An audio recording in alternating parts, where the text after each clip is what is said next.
to the sigmoid sinus, this is the sigmoid. It has C-shape and it's the continuation of the transverse venous sinus.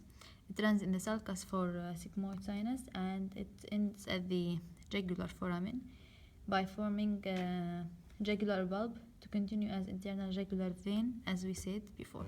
Okay, and here at the body of the sphenoid we can see the cavernous sinus.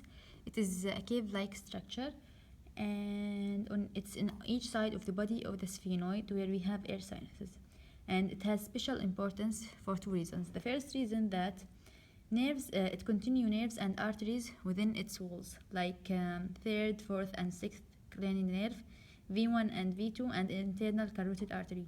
So if we had a thrombus in this sinus, it may lead to compression into the internal carotid artery and block the blood supply to the anterior half of the brain.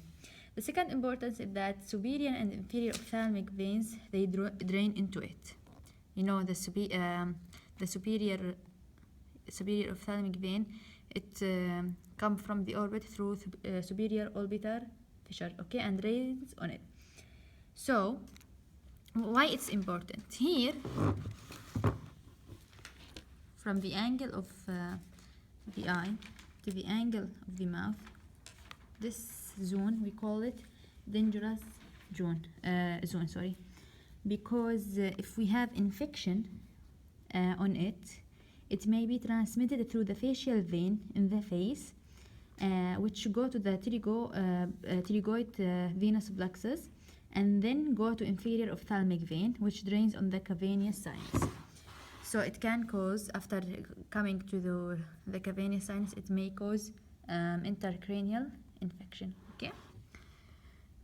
After that, this is the transverse, this is the sigmoid, and here we can find the superior petrosal sinuses. They are paired sinuses, and they arise from the upper part of cavernous sinus, and they runs on the upper border of petrous part. This is the petrous part of temporal bone.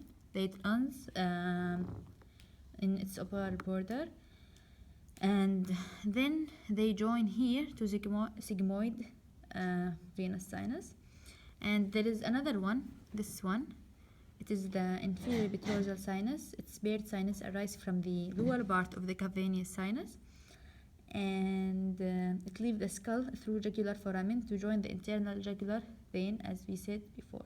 And it's the only sinus drains outside the skull.